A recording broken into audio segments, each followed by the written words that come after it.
आम्ही म्हणजे तुम्ही आम्ही सारे जना पोट आहे तोंड आहे जीव आहे सोस आहे चमचमीत गाड्याचा ते आम्ही सारे खवय्ये आम्ही सारे खवय्ये सारे खवय्ये आम्ही सारे खवय्ये एकमेका शिकवित नवे काही बनवावे किती किती चोचले ते जिभेचे हे पुरवावे छान छान देशी विदेशी पदार्थ जाणून घ्यावे चुकता चुकता करता करता खावे अन खिलवावे आम्ही सारे खवय्ये आम्ही सारे खवय्ये सारे खवय्ये आम्ही सारे खवय्ये। नमस्कार, रामदेव स्ट्रॉंग हिंग प्रस्तुत आम्ही सारे खवय्ये powered by Fortune oils and फूडच्या या भागात सगळ्यांचं मी अतिशय मनापासून स्वागत करतो। परवा काय झालं, मला एक सदगृहस्थ भेटले, त्यांनी मला सहज विचारलं, काय हो दामले, इतकी वर्ष तुम्ही खवय्ये वगैरे करताय, खाताय, एवढं तुम्हाला कंटाळ येत नाही? हां, आता खाणं एवढं काय तुम्ही कौतुक करता? आपल्याला पाहिजे तेवढं आपण खातो, शरीर आपलं जे शरीर आपल्या त्यातलं जे वापरायचं तेवढं वापरतो आणि बाकी फेकून देतो, एवढं काय तुमचं कौतुक? म्हटलं ठीक आहे। मी त्यांना विचारलं, तुम्ही आता इतकी वर्ष जगता, काय गंमत काय त्यात? म्हटलं हां, रोज तुम्ही सकाळी उठता, लहानपणी शिक्षण झालं, संसार झाला, लग्न झालं, संसार झाला, मुलं झालं, त्यांची आजारपणं झाली, काय गंमत काय? मग कशासाठी जगता तुम्ही? असा प्रश्न विचारायला जरा बावरले ते। तेव्हापासून आजपर्यंत मला भेटलेले नाही आहेत ते। काय आहे, माझा मुद्दा असा आहे की खाणं म्हणजे कुठलाही पदार्थ तितक्याच चवीने खाणं हे माझ्या दृष्टीने जगण्यातला एक महत्त्वाचा भाग आहे। त्यामुळे प्रत्येक पदार्थावर मी तेवढंच प्रेम करतो। आवडला नाही तर का आवडला नाही याचं पृथक्करण करतो, शोधून काढतो की हा पदार्थ का आवडला नाही, मग त्याच्यात सुधारणा काय करता येईल ह्याचा सगळे विचार करत असतो मी। त्यामुळे तब्येत चांगली राहते ना, आणि खाण्यावर प्रेम करत करत खाल्लं ना की ते पचतं, असं माझं स्पष्ट मत आहे। तर असे वेगवेगळे पदार्थ मला खाऊ घालायला इथे गृहिणी आलेली आहे, तर तिच्या हातचे पदार्थ काय तेही समजून घ्यायचे, तिलाही जाणून घ्यायचे। आपण आधी तिचं स्वागत करूया। नमस्कार। नमस्कार। काय आपलं नाव? जया अमोल गायकवाड। बरं, कुठे राहतेस? पुण्याला। आणि काय काय घरी कोण कोण आहे? तू काय करतेस? माझं कॅटरिंगचा बिझनेस आहे की नाही? बरोबर कसं? हां, त्याचं नाव आहे रुची चौघरची। रुची चौघरची, रुची डॉट डॉट चौघरची। ओके, कारण का तर मी ते घरूनच करते म्हणून। बरं, आणि रुची हे कोणाच्या घरच्या मुलीचं? नाही नाही, ते माझ्या त्यांनी स्वतः नाव सुचवले, रुची चौघरची, घरून करते म्हणून ते म्हटले की आपण रुची, एकतर तू छान पदार्थ करतेस म्हणून रुची, त्या पदार्थात तुझी फार रुची, आणि चौघरची, घरून करते म्हणून चौघरची। First class. म्हणजे घरून तुमचा सगळा कॅटरिंगचा बिझनेस चालतो। आणि घरी कोण कोण आहे? मिस्टर आहेत आणि एक 9 वर्षाचा मुलगा आहे, जय। जय काय करतो? कितवीत आहे? जय तिसरी। म्हणजे त्याचे खाण्यापिण्याचे आता लाड सुरू झाले असतील आहेत। आता चव आली असेल त्याच्या जिभेला, तोंडाला, पोटाला, बुद्धीला, हळूहळू कळायला लागते ना? ओके, आणि म्हणजे तुम्ही तिघांचंच आहे? तिघांचं। ओके, आणि बाकी तुझं माहेर कुठलं? माहेर माझं सातारा जिल्ह्यात भुईंज म्हणून आहे। भुईंज, बरं। आणि सासर आहे सांगली जिल्ह्यात सावळज म्हणून। ओके, म्हणजे पश्चिम महाराष्ट्रातली सगळी मंडळी आहे तुम्ही? ओके, मी पण पश्चिम महाराष्ट्रातला आहे, मी वाईच आहे। ओके, आम्ही भुईंज हे म्हणजे गाव आहेच आहे माझं, तिथे आम्ही लहानाची मोठी झाले, पण जास्त करून आमचं वाईला येणं जाणं फार आहे। वाईला माझ्या वडिलांचे खरेच क्लासेस म्हणून इंग्लिशचे क्लासेस वगैरे आहेत। बरं बरं, ते तिथं क्लासेस घेतात। Very good. आणि यजमान तुम्ही दोघे मिळून हा व्यवसाय करता का? नाही, त्यांचा अगदी वेगळा आहे, माझा अगदी वेगळा। ते डेंटल टेक्निशियन आहेत, आर्टिफिशियल टीथ बनवायची लॅब आहे आमची। बरं, हो। अजून नाही, तरी पण तुम्हाला देऊ आम्ही बनवू। अजून एक लावू असा बाहेरून? नाही, एकदम फिनिशिंग वगैरे छान करू, म्हणजे तुम्हाला असं मस्त खाता येईल। वाव, म्हणजे हे पाडून मग नवीन लावायचं असं म्हणतेस तू? त्यांना आपण विचारूया। ओके, ठीक आहे। पण आता किती वर्ष झाली लग्नाला? 11 वर्ष। 11 वर्ष झाली। बरं, 11 वर्षापूर्वी जेव्हा तुझं लग्न होऊन तू सासरे आलीस, तेव्हा तुला काय काय बनवता येत होतं? काहीच बनवता येत नव्हतं। काहीच बनवता येत? काहीच नाही। मग त्यावेळी खूप तब्येत उतरली असेल ना यजमानांची? नाही, ते अगोदर बारीकच होते, आता खूप छान झाले। आता मी जसे पदार्थ नवीन नवीन करायला लागले, शिकले, आणि आता एक्सपर्ट झाले, त्यामुळे ते आता मस्त झाले। उलट ते आता वजन कमी करते। ऐका, असं असतं सगळं। ओके, ठीक आहे। आता आपल्याला किचनकडे जायचं, पण किचनकडे जाण्यापूर्वी मला एक गोष्ट सांगायची, विचारायची ती अशी की माहेरी तुझ्या कोण कोण आहे? आई वडील, 2 भाऊ, दोघांची आता लग्न झालेली आहेत। ओके, वडील माझे इंग्लिशचे टीचर आहेत, म्हणजे त्यांचे प्रायव्हेट इंग्लिशचे क्लासेस आहेत वाईला, खरेच क्लासेस म्हणून. आई माझी गृहिणीच आहे, घरीच असते. ओके, म्हणजे शिक्षक म्हणजे लहानपणापासून तुला शिक्षणाची व्यवस्थित तुझ्यावर नजर असेल वडिलांची. वडील कडकच आहेत माझे. मुलगी काय करते आणि काय शिकते याच्याकडे बारीक लक्ष. पण आता आम्ही जरा 1-2 घास असे खातो, 2 घोट चहा पितो. पुण्याहून वगैरे आली ती. जयाताई इथे आलेले आहेत, मी त्यांचं आमच्या किचनमध्ये स्वागत करतो. खोटं आहे पण सगळं सामान खरं आहे. Okay okay. आपण पहिल्यांदा काय बनवतोय? डबल भाजी. डबल भाजी. ओके. पारंपरिक रेसिपी आहे. मला ही रेसिपी म्हणजे सासूबाईंनी शिकवली आमच्या. डबल भाजी. हे पारंपरिक म्हणजे कुठल्या भागातली रेसिपी? सांगली. सांगली. मला साहित्य सांग फक्त आता. कांदा, बेसन पीठ, नारळाचं दूध, कोथिंबीर, सुकं खोबरं, ओलं खोबरं, कांदा, हिंग, टोमॅटो, ओवा, तीळ, जिरे, मोहरी, बेकिंग सोडा, आलं, हिरवी मिरची आणि लसूण त्याची पेस्ट, कढीपत्ता, संडे मसाला, चवीनुसार मीठ, हा आमचा घरचा कांदा लसूण मसाला आणि चवीनुसार साखर. ओके. साहित्य बघल्या तर जाऊया कृतीकडे. इथे तेल तापत ठेवलेलं आहे. इथे आपण तेल छान तापलेलं आहे. तेल छान तापलं हे बेस्ट आहे. माझं तेल कधी वेळेत तापत नाही. तापलं. आता काय करायचं पहिल्यांदा? आपण अगोदर भजी करून घेऊया. मला एक बाउल लागेल.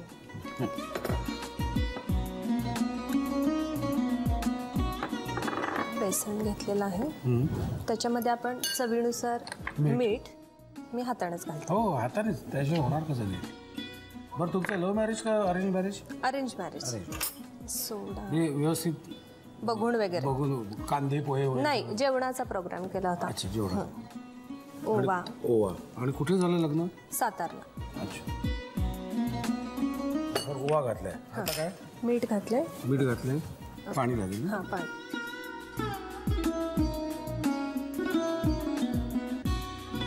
त्याच्यात थोडा कांदा पण घालू शकतो आपण, म्हणजे ते थोडे सॉफ्ट होतात. म्हणजे ज्यांना आवडेल आवडीनुसार आहे, आपण घालूया. थोडं पाणी लागेल. मला सगळंच आवडतं, त्यामुळे तू काही घातलीस तरी मी खाणार. चालेल. हे आधी आपण भजी बनवतो ना? हो, भजी बनवतो.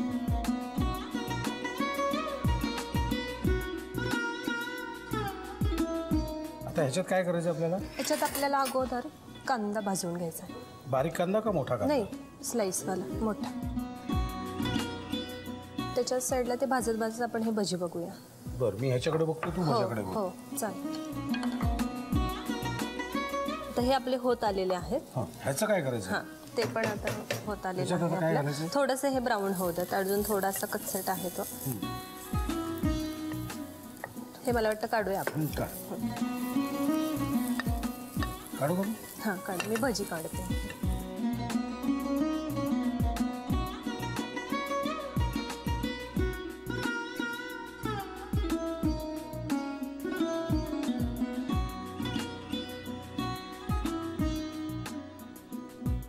ओके. थोडं पण हे पण भाजून घेऊया. ओके. हे आपल्याला आता मिक्सरमधून काढायचं. नाही, अजून याच्यामध्ये आपल्याला जिरे, तीळ, आलं लसूण मिरची, झणझणीत करा. झणझणीत. चालेल. काय होईल ते उद्या बघू, आत्तापासून कशा काय करू. कोथिंबीर. हे आपण आता मिक्सरला वाटून घेऊया, छान पेस्ट करू. आम्ही हे मिक्सरला वाटून घेतोय म्हणायच्या आत आमचं मिक्सरमधून वाटून तयार झालेलं आहे. आम्ही अतिशय ब्रिलियंट आहोत. आता आपण हा गॅस चालू करूया. आता आपण ग्रेव्ही बनवणार आहोत. ओके. तुम्हाला वाटलं की काय? हा लायटर आहे. म्हणजे जस्ट तुम्हाला सांगितलं फॉर युअर काइंडेस्ट इन्फॉर्मेशन. तेल लागेल आपल्याला. नाही, तेल आत्ता जास्त लागणार आपल्याला थोडं. मग ते घेऊया. चालेल. कारण काय ते इथे गरम व्हायला काय परत ब्रेक घ्यायला लागेल. विश्रांती. मला तर ह्या इतका छान वास सुटलाय ना सगळीकडे, त्यामुळे आता विश्रांती घ्यायची माझी अजिबात इच्छा नाही. बस. आता आपण ह्याला फोडणी देऊया. ओके. प्रथम मोहरी घालते मी, जिरे, हिंग, कढीपत्ता. कढीपत्त्याची अशी चरचरीत छान फोडणी बसायला पाहिजे त्याला.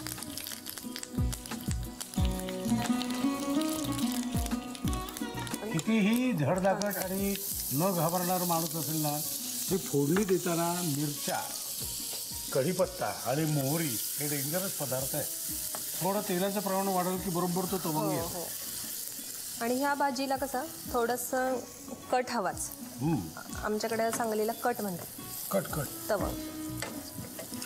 ओके, आता याच्यात काय करायचं आपल्याला? आता थोडासा हा कांदा थोडा ब्राऊन झाला की आपण थोडासा टोमॅटो टाकणार आहोत. घाला टोमॅटो. घालू सगळं? सगळं नाही, थोडं झालं. हां बस. कारण मसाल्यात पण आहे. हे छान फ्राय झालं.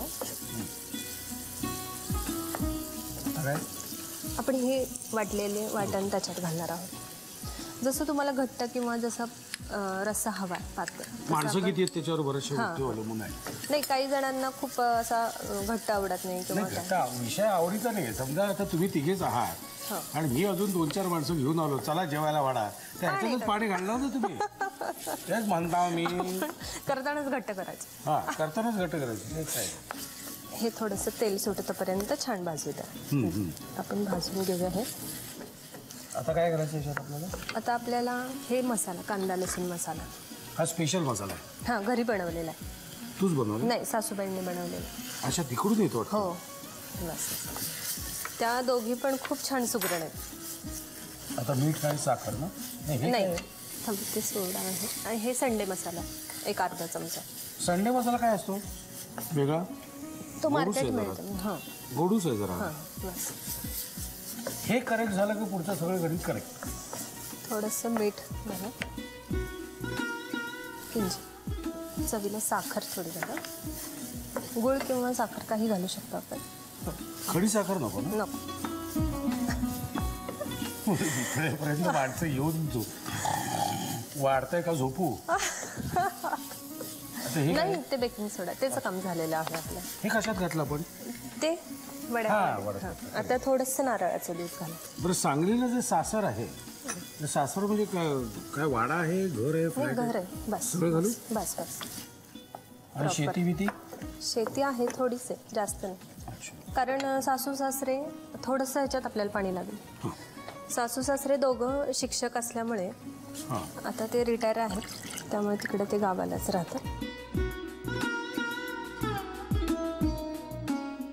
सर्व साहित्य घालून झालेलं आहे. फक्त आता ते तापलं की त्यात वडे सोडायचे आणि मग त्याच्यावरून कोथिंबीर भुरभुरावायची आणि मग आता फक्त त्याला उकळी आली की आपण डिशमध्ये, बाउलमध्ये सर्व करू. First class. लिहून घ्या साहित्य आणि कृती. डबल भाजी बनवण्यासाठी लागणारं साहित्य: बारीक चिरलेला कांदा, बेसन, नारळाचं दूध, कोथिंबीर, सुकं खोबरं, ओलं खोबरं, कांदा, हिंग, टोमॅटो, ओवा, तीळ, जिरं, मोहरी, बेकिंग सोडा, आलं, हिरवी मिरची आणि लसूण पेस्ट, कढीपत्ता, संडे मसाला, कांदा लसूण मसाला, मीठ आणि साखर. कृती: प्रथम एका बाउलमध्ये बेसन घेऊन त्यामध्ये मीठ, बेकिंग सोडा, ओवा आणि पाणी घालून मिश्रण एकजीव करावं आणि त्यामध्ये बारीक चिरलेला कांदा घालावा. या बेसन पिठाचे वडे गरम तेलामध्ये तळून घ्यावे. फ्राय पॅन मध्ये तेल गरम करून त्यामध्ये कांद्याच्या चकत्या परतून घ्याव्यात. पॅन मध्ये सुकं खोबरं आणि ओलं खोबरं परतून घ्यावं. हे मिश्रण एका बाउल मध्ये काढून त्यामध्ये जिरं, तीळ, आलं, लसूण, मिरची, कोथिंबीरीची पेस्ट घालून हे मिश्रण मिक्सर मध्ये वाटून घ्यावं. फ्राय पॅन मध्ये तेल गरम करून त्यामध्ये मोहरी, जिरं, हिंग आणि कढीपत्त्याची फोडणी करावी. त्यामध्ये बारीक चिरलेला कांदा, टोमॅटो आणि कांदा खोबऱ्याचं वाटण घालून ते भाजून घ्यावं. त्यामध्ये कांदा लसूण मसाला, अर्धा चमचा संडे मसाला, मीठ, साखर, नारळाचं दूध आणि पाणी घालून एक उकळी काढावी. ही ग्रेव्ही एका बाउल मध्ये काढून वड्यांबरोबर सर्व्ह करावी. चला, सगळं व्यवस्थित लिहून घेतलं का? Very good. आता आपली पुढची रेसिपी काय आहे? केळं आणि गाजर वडे. केळं गाजर वडे. कच्चं केळं गाजर वडे. मला साहित्य सांगतेस काय काय? बेसन पीठ, कच्चं केळं वाफवून ते किसून घेतलेलं आहे, गाजर किसून घेतलेलं आहे आणि कढीपत्ता, बडीशेप, आलं लसूण मिरची पेस्ट, बेकिंग सोडा, ओवा, कोथिंबीर, जिरे, चवीनुसार मीठ, हळद आणि हिंग. ओके. तेल तापलेलं आहे. ज्याच्यासाठी आम्ही ब्रेक घेतला होता ते काम झालेलं. तेल तापलेलं आहे. आता काय करायचं सांग. आता आपल्याला एक बाउल लागेल. बाउल मोठा छोटा? हा चालेल. हां चालेल. अगोदर आपण प्रथम त्याच्यात केळं काढून घेऊया. हे केळं आपण फक्त शिजवलेलं आहे, कच्चं केळं शिजवलंय हां आणि ते किसलेलं आहे. किसलेलं. तुम्ही अगदी एक शिट्टी काढून तरी घेऊ शकता, काही प्रॉब्लेम नाही. बरं. गाजर पण आपल्या आवडीनुसार घालू शकता. गाजराच्या ऐवजी काय येऊ शकतं? कोबी घालू शकता, फ्लॉवर घालू शकता बीट पण घालू शकता. हा, पण ते मग खूप लाल होत आणि ते खूप पाणी सोडतं, मग ते पटकन असे छान थापले जात नाहीत. मग त्यापेक्षा मी गाजर घेतलंय. मटार सुद्धा आपण स्मॅश करून घेऊ शकतो याला. आता हे मिक्स झालेलं आहे. त्याच्यात काय घालायचं अजून आपल्याला? नाही, आपल्याला आता ह्याच्यात फोडणी करायची. बरं. त्याला फोडणीसाठी जिरं, हां, हिंग, ते आपण वाटण केलेलं, हिरवी मिरची, आलं लसूण, हिरवी मिरची आणि आलं लसूण, कढीपत्ता. कढीपत्ता डेंजर आहे.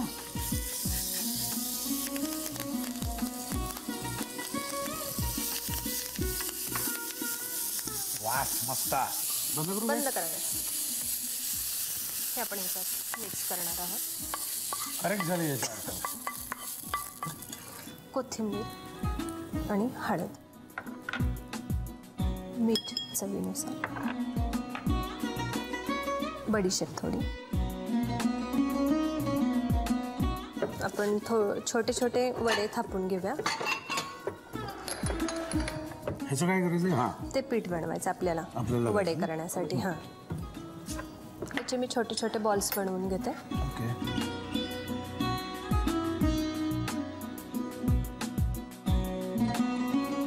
हे पीठ किती येऊ बघा? अर्धी वाटी तरी घ्या. अर्धी वाटी. हां,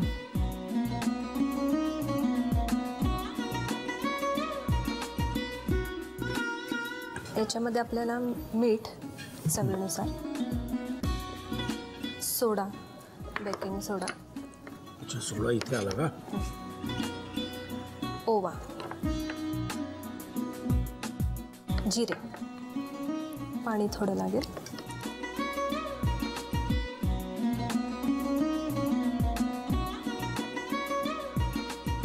हातानेच ते सोडते. हे पाण्याचं प्रमाण करेक्ट असणं फार आवश्यक आहे, न तर सगळ्याची वाट लागून जाते. आणि हे पीठ आहे ना, दोन्ही, आता मगाशी पण आपण ती जी रेसिपी केली ती पण आणि हे पण, ते पीठ छान फेसून घेतलं ना तर ते एकदम फ्लॉपी आणि मस्त वडे आणि पटकन तेलावर तरंगतात ते. आणि आपण सोडा सुद्धा खायचा थोडासा घातलेला आहे, त्यामुळे ते अजून छान होईल. छान होतं.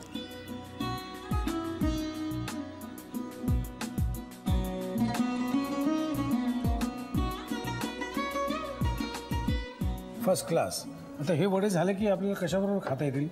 सॉस बरोबर खाल्ले तरी चालतील, किंवा नारळाची चटणी. अगदीच तुमच्याकडे काही नसेल, ब्रेड असेल तर ब्रेड बरोबर पण खाऊ शकता. आणि तळलेली हिरवी मिरची फर्स्ट क्लास. त्याला जरा मीठ लावा. तळलेल्या मिरचीपेक्षा साधी हिरवी मिरची घ्या, कडक कोल्हापुरी लवंगी मिरची घ्या, ती अशी गॅसवर भाजा. हां, ती ताटात ठेवा. बाजूला एक थोडं मिठाचे दाणे घ्या, ती मिरची अशी चिरडा. हां, आणि तो वास घ्या असा मस्त झांकन असं होतं. आणि मग खायला सुरुवात करा. तुम्ही लिहून घ्या साहित्य आणि कृती. केळी आणि गाजराचे वडे बनवण्यासाठी लागणारे साहित्य: बेसन, गाजराचा किस, वाफवून किसलेलं कच्चं केळं, कढीपत्ता, बडीशेप, आलं लसूण मिरची पेस्ट, बेकिंग सोडा, ओवा, कोथिंबीर, जिरं, मीठ, हळद आणि हिंग. कृती: फ्रायपॅन मध्ये तेल गरम करून त्यामध्ये जिरं, हिंग, आलं लसूण मिरची पेस्ट आणि कढीपत्त्याची फोडणी करावी. एका बाउल मध्ये वाफवून किसलेलं केळं घेऊन त्यामध्ये गाजराचा किस, जिरं, कढीपत्त्याची फोडणी, कोथिंबीर, हळद, मीठ आणि बडीशेप घालून मिश्रण एकजीव करून घ्यावं. या मिश्रणाचे वडे तयार करावेत. एका बाउल मध्ये बेसन घेऊन त्यामध्ये पाणी, खायचा सोडा, ओवा, जिरं आणि मीठ घालून बॅटर तयार करावं. या बॅटर मध्ये गाजर आणि केळ्याच्या मिश्रणाचे वडे घोळवून घ्यावेत आणि डीप फ्राय करावेत.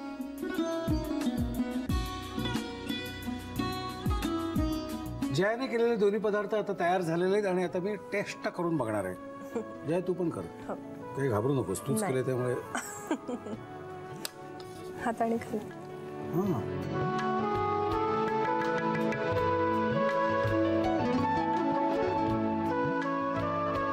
मस्त. आणि ह्याला काय म्हणायचं म्हणायचं तू? ह्याला ते डबल भाजी. डबल भाजी.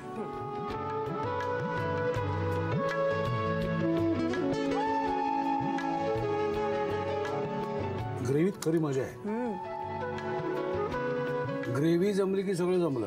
म्हणजे ह्या पदार्थामध्ये बाहेरचं आवरण महत्वाचं आहे, आवरण म्हणजे ग्रेव्ही. आणि ह्या पदार्थामध्ये आत्ता जो माल आहे तो महत्वाचा आहे. कसं होतं मी ते माझ्या लहानपणी मला असं कधीही आठवत नाही की आई माझ्या मागे जेवणाचं ताट घेऊन फिरतीये, धावतीये. मी अनेक घरांमध्ये बघतो की खारे खारे खारे, ते मुलगा ते नको ना आई वगैरे. माझ्या बाबतीत असं केलेलं मला आईने कधी आठवत नाही आहे. कारण मुळात ती वाढायचीच अशा वेळी की मला भूक लागलेली असेल. आणि गंमत अशी आहे की आपल्याला भूक लागली असेल की आपण चट खातो आणि खरं कडकडीत भूक लागली असेल तर ताटात जे वाढलं असेल ते खातो. मग त्यात नखरे नसतात, येत पाहिजे आणि तेच पाहिजे, बरोबर की नाही. आणि मुळात मला असं वाटतं की खाणं हे कसब आहे आणि त्याच्यापेक्षाही जास्त बनवणं, जेवण बनवणं हे जास्त मोठं कसब आहे आणि त्यात खूप प्रयत्न आहेत, मेहनत आहे. आणि ज्यावेळी त्या स्त्रीचा किंवा जी गृहिणी आहे त्या गृहिणीचा त्या अन्नाला हात लागतो, बनवताना तिचं मन तिथे असतं ना, त्यावेळी तो पदार्थ अप्रतिम होतो. त्यामुळे मग ते हॉटेल असो नाहीतर घरगुती जसं जया बनवते तसं असो, पण जेव्हा प्रत्यक्ष गृहिणी त्यात असते, मनाने तन मन धन हे सगळं जेव्हा तिथे ओतते, त्यावेळी तो पदार्थ कितीही आपल्याला आवडत नसेल तरी उत्तमच लागतो, नाही का जया? हो, अगदी बरोबर. तसेच हे दोन्ही पदार्थ आज तुझ्या हाताची चव ह्याच्यात उतरलेली आहे आणि मस्त झाले. It's very tasty. आणि रामदेव स्ट्रॉंग हिंग तर्फे ही स्पेशल तुम्हाला गिफ्ट. Okay, thank you.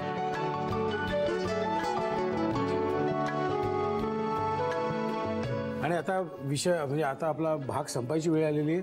तुमच्या आणि तुमच्या यजमानांच्या मनातल्या सगळ्या चांगल्या इच्छा लवकरात लवकर पूर्ण होत. तुमच्या हाताला तर चव आहेच, ओके. त्यामुळे हाताला चव आहे, त्यामुळे तुमचा आत्ता जो जेवढा बिझनेस आहे तो बिझनेस लवकरात लवकर शतपटीने वाढो अशी परमेश्वराकडे प्रार्थना करतो. आणि आता निघायची वेळ झालेली आहे. तुम्हाला बेस्ट ऑफ लक देतो. निघायची वेळ झालेली आहे. पुन्हा भेटायचं ह्याच वेळी ह्याच दिवशी. तोपर्यंत मस्त खा आणि स्वस्थ राहा. नव्या नव्या चवी ढवी वेचल्या ह्या तुम्हासाठी. हवे हवेचे पंगत किस्से तुम्हाला आवडावे. खाणाऱ्याने खात रहा.